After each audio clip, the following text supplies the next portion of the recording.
How can you just listen from one side and then you confirm and you support? When you do that, there's no tabayyun. So when there's no tabayyun, you are just like the fasik. Allah Rabbul Alameen, the Creator, who knows everything more than any one of us, the in and outside of a person. Now He is reminding all of us. If you look at Surah Hujurat, chapter 49, verse number 6. But before we talk about verse number 6, the first ayah reminds us about our adab. If you are a Muslim, a believer, you should have these beautiful manners, adab. Ya ayyuhallazina amanu la tuqaddimu bayna yadayhi Allahi wa rasuli wattaqullaha innallaha sami'un alim.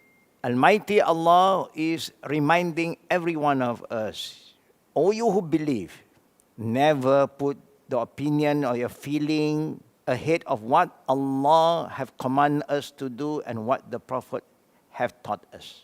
When somebody is telling you something, normally Allah use this word, Ya ayyuhallazina amanu in ja'akum fasikun binaba'in. You see how Allah organized this ayah? Normally a believer will not spread news and talk or comment, pass judgment to anybody. They are very careful. Now, in ja'akum fasikun, why Allah used the word fasik? Because Allah is telling us a fasik is a Muslim, but he is a person or she is a person who like to go and talk, gossip, backbite, slander. They are Muslim. Because if you are not a fasik, you will not do that. You are very careful.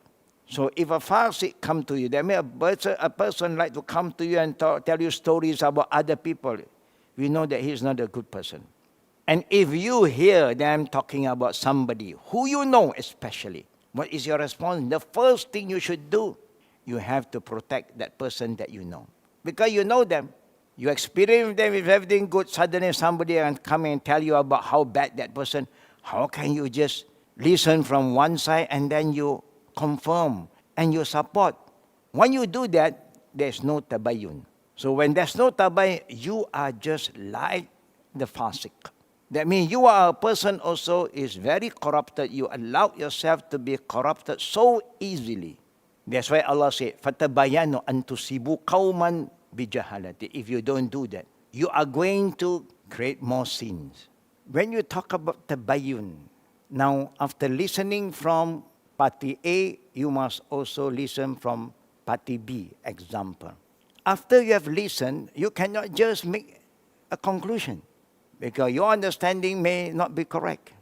Tabayyun means you must listen carefully, with wisdom, with knowledge, and then both can be right or both can be wrong. Everybody repent to Allah and stop.